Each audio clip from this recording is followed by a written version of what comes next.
Hello friends, law lecture में आप सब लोगों का स्वागत है। आज हम लोग बात करने वाले हैं information technology act and cyber law में डिजिटल सिग्नेचर को। इस वीडियो में हम लोग कवर करेंगे कि डिजिटल सिग्नेचर क्या है, उसके डेफिनेशंस क्या हैं, फीचर, एडवांटेज, डिसएडवांटेज, यूजेस क्या हैं और डिफरेंसेस देखेंगे between digital and electronic signature और लास्ट में कंक्लूजन की बात करते हैं। तो बने रहिए मेरे साथ। चलो वीडियो शुरू करते हैं।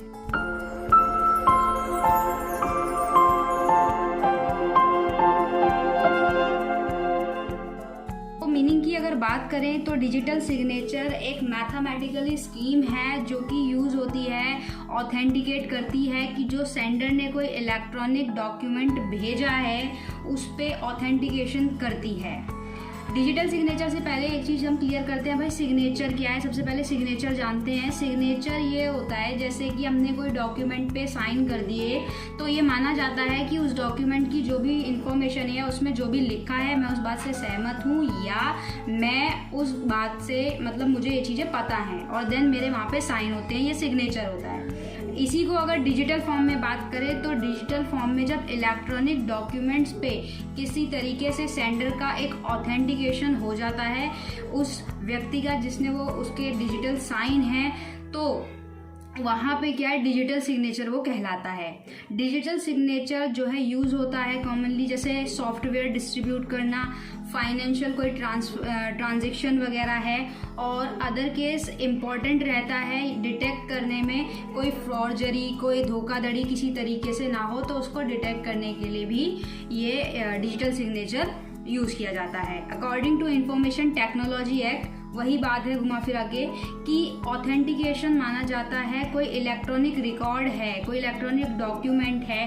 मान लीजिए ए ने बी को कोई इलेक्ट्रॉनिक रिकॉर्ड भेजा या कोई इलेक्ट्रॉनिक रिकॉर्ड क्या जिस तरीके से सॉफ्टवेयर वगैरह ट्रांसफ़र कर दिए जाते हैं या इस तरीके की कोई चीज़ें होती हैं, तो वो एक इलेक्ट्रॉनिक रिकॉर्ड है जो इलेक्ट्रॉनिक फॉर्म में है। ठीक है, अब वो इस तरीके का जो भी प्रोसीजर होता है, जो भी मेथड होता है इलेक्ट्रॉनिक फॉर्म में, जब जो सेंडर है या जो सब्सक्राइबर है वो ट्रांसफ़र करता है तो वहाँ पे एक अपनी ऑथेंटिकेशन देता है। किसके थ्रू देता है?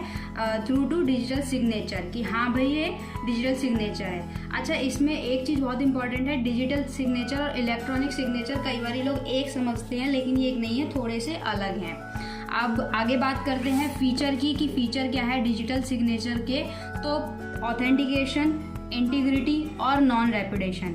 ऑथेंटिकेशन की बात करें तो सेक्शन 3 ऑफ आईटी एक्ट में हमें यहाँ देखने को मिलता है कि ऑथेंटिकेट की बात कर रहा है कि जहाँ से जो मैसेज आया है वो उस व्यक्ति की ऑथेंटिकेशन बताता है कि हाँ भाई ऑथेंटिक है, और इसमें वो व्यक्ति बता सकता है जिसको डिजिटल सर्टिफिकेट मिला हुआ हो। तो स्पेसिफाइक जो यूज़र है जिसको डिजिटल सिग्नेचर की सर्टिफिकेट मिला हुआ है तो उसकी ऑथेंटिकेशन बताता है। इंटीग्रिटी की बात करें तो कई बार क्या होता है, जो सेंडर है और जो रिसीवर है दोनों को नीड होती है अश्योर करने की कि भाई ये जो मैसेज है वो मान लीजिए ए की तरफ से कोई मैसेज है, ए ने बी को कोई भी इलेक्ट्रॉनिक रिकॉर्ड में कोई भी मैसेज भेजा। अब बी को कैसे पता चलेगा कि ये ए के थ्रू ही आया है, ऑथेंटिक है, तो ए उस पर क्या करेगा। अच्छा, एक चीज़ यहाँ पे बहुत ध्यान देने वाली है, जो डिजिटल सिग्नेचर है उसमें एक बेसिक एलिमेंट है जिसकी नीड होती है, वो होती है की क्या है, इस पर डिटेल में नहीं जाएंगे। कि दो तरीके से होती है, पब्लिक की, प्राइवेट की। अब मान लीजिए जैसे जो ए है, ए के पास ना दो पेयर मिलते हैं, पब्लिक की के भी और प्राइवेट की के भी। जो व्यक्ति डिजिटल सिग्नेचर को ऑथेंटिक कराता है, सर्टिफिकेट प्राप्त करता है, उसके पास दोनों की होती हैं, पब्लिक भी और प्राइवेट भी। प्राइवेट की सिर्फ इसी को पता होती है और इसी यानी कि ए के थ्रू ही जो है इनक्रप्टेड हो सकती है और वही उसको मतलब कोड और डिकोड कर सकता है। अब जब ए ने अपनी की के थ्रू ही होता है ये सब, कोई मैसेज है और उसमें की के थ्रू, तो ये अब ये मैसेज हो गया और यहाँ पे की हो गई। तो ए अगर अपनी प्राइवेट की यूज़ करके इस तरीके से कोई भेजता है तो बी क्या है, बी वहाँ पे डिक्रिप्ट नहीं कर पाएगा, वेरीफाई नहीं कर पाएगा। बट ए जो है, बी जो है अगर उसके पास एक ही पब्लिक की है, पब्लिक की और प्राइवेट की में फ़र्क इतना ही है, जो प्राइवेट की होती है वो सिर्फ उसी व्यक्ति को वेरीफाई कर सकता है, वही व्यक्ति उसको इनक्रिप्टेड कर सकता है जो व्यक्ति को वो ऑथराइज की गई हो, और पब्लिक की वो की होती है जो कि अदर लोग भी उसको इनक्रिप्टेड कर सकते हैं। अब ए ने बी को क्या किया, प्राइवेट की के थ्रू क्या किया, कोई मैसेज भेजा, तो बी को कैसे पता चलेगा कि ये ए ने ही भेजा है? तो इस बात की पुष्टि करने के लिए बी क्या करेगा, बी पब्लिक की के थ्रू, क्योंकि ए की जो पब्लिक की है, ई को 2 की मिली है, पब्लिक और प्राइवेट, तो ए क्या करेगा, पब्लिक ए की जो प्राइवेट की के थ्रू बी को मैसेज भेजा, तो बी क्या करेगा, बी वहाँ पर पब्लिक की के थ्रू, किसकी पब्लिक की ए की पब्लिक की के थ्रू उसको वेरीफाई कर सकता है। तो ये चीज़ एक देखने को मिलती है। नॉन रेपुटेशन की बात करूँ तो जो सेंडर है वो डिनाई नहीं कर सकता है। अगर उसका कोई डिजिटल सिग्नेचर वहाँ पर है तो वहाँ पर वो डिनाई कैसे करेगा कि नहीं, मैंने ये नहीं भेजा।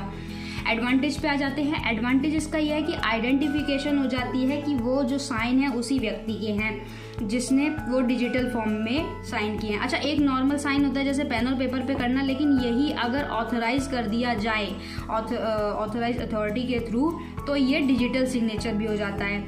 इसका एक और एडवांटेज ये है कि कोई भी किसी भी तरीके का जो चेंज किया जाएगा, मान लीजिए डिजिटल सिग्नेचर किसी का ये है और वहाँ पे वो ऑथराइज किया हो, उसको सर्टिफिकेट मिल गया, अब इसमें अगर किसी भी प्रकार की छेड़छाड़ की जाए या कोई चेंज किया जाए तो उसको डिडक्ट कर सकता है, जबकि क्या है जो नॉर्मल हम करेंगे उसमें हम ज़्यादा पता नहीं लगा सकते। तो इसका एक ये एडवांटेज है।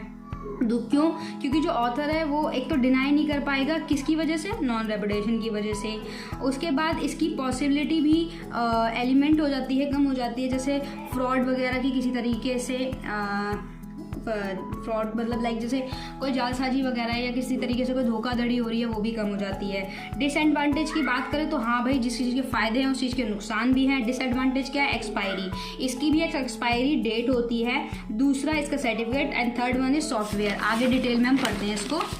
एक्सपायरी से मेरा मतलब यहाँ पे ये है कि अगर एक एरा की बात करूँ तो जो टेक्नोलॉजी है वो एडवांस होती जा रही है डे बाय डे, तो वहाँ पर क्या है कि काफ़ी सारे ऐसे प्रोडक्ट होते हैं जहाँ पे वो शॉर्ट शेल्फ लाइफ होती है, उनकी बहुत छोटी लाइफ होती है, तो एक्सपायरी हो जाता है। ये इसका एक डिसएडवांटेज फीचर है। उसके बाद बात करते हैं सर्टिफिकेट की। तो जो सर्टिफिकेट है, अगर यानी कि इन ऑर्डर अगर इफेक्टिवली बात करूँ तो जो डिजिटल सिग्नेचर है वो यूज़ कर सकता है बोथ, यानी कि सेंडर और रिसीवर जो है दोनों के पास डिजिटल सर्टिफिकेट होना चाहिए। ये चीज़ है इसकी। और तीसरा है सॉफ्टवेयर। सॉफ्टवेयर जो डिजिटल सर्टिफिकेट होता है वो सेंडर और रिसीवर दोनों को क्या करता है, वेरिफिकेशन एक सॉफ्टवेयर होता है, उसकी कॉस्ट पे करनी होती है। यूजेस की बात करें तो डिजिटल सिग्नेचर का यूज़ लाइक गवर्नमेंट का टैक्स है, जीएसटी है, गवर्नमेंट पोर्टल है, वहाँ पे यूज़ होता है। हेल्थ केयर है, मैन्युफैक्चरिंग, मान लीजिए कोई कंपनी है और वो बड़े पैमाने पे क्या करती है, कोई भी प्रोडक्शन करती है, तो वहाँ पे ये नहीं है कि अब किसी पर्सन की अगर साइन चाहिए तो वहाँ पे मतलब ऐसे करते चलेगा, नहीं, तो वहाँ पे एक डिजिटल सिग्नेचर बना दिए जाते हैं। तो अगर वो पर्सन नहीं भी है तो भी क्या होगा, पर्सन के एब्सेंस में भी जो डिजिटल साइन जो ऑथराइज है वो ये माना जाएगा कि भाई इसकी नॉलेज जो है उस सर्टेन पर्सन को है जिसके वो डिजिटल साइन है। स्मार्ट कार हो गया, ISDN हो गया, ज़्यादा डीपली नहीं रहेंगे, तो ये इसके यूजेस हैं। अब बात करते हैं लास्ट वन की, difference between digital signature and electronic signature. तो जिसे इलेक्ट्रॉनिक को ई सिग्नेचर भी कहते हैं। डिजिटल सिग्नेचर क्या है, वो use to secure a document, secure करता है डॉक्यूमेंट को, जबकि जो इलेक्ट्रॉनिक है वो वेरीफाई करता है डॉक्यूमेंट को कि हाँ ये मैंने वेरीफाइड कर दिया। और एक और बात, जो डिजिटल सिग्नेचर होता है उसको ऑथराइज कराना पड़ता है, जबकि जो इलेक्ट्रॉनिक सिग्नेचर है वो ऑथराइज नहीं होता।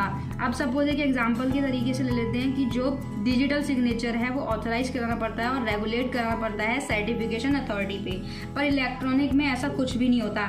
इसके काफ़ी तरीके से ऐप्स और काफ़ी आप चीज़ें देखेंगे जिससे इलेक्ट्रॉनिक और ई सिग्नेचर आप बना सकते हैं। तो उसमें क्या है कि मान लीजिए मैंने कोई इलेक्ट्रॉनिक ई सिग्नेचर अपने बना दिए, तो वहाँ पे अगर मुझे वेरीफाई करना है किसी बड़ी कंपनी से या किसी भी इस तरीके से काम करना है, तो वहाँ पर सिर्फ इलेक्ट्रॉनिक सिग्नेचर नहीं चलेंगे। इलेक्ट्रॉनिक सिग्नेचर के साथ साथ जो मेरी कंपनी होगी, जो मैन्युफैक्चरिंग कंपनी होगी जैसे, तो उसकी सील भी लगेगी, तो वो दोनों सफिशिएंट होंगे।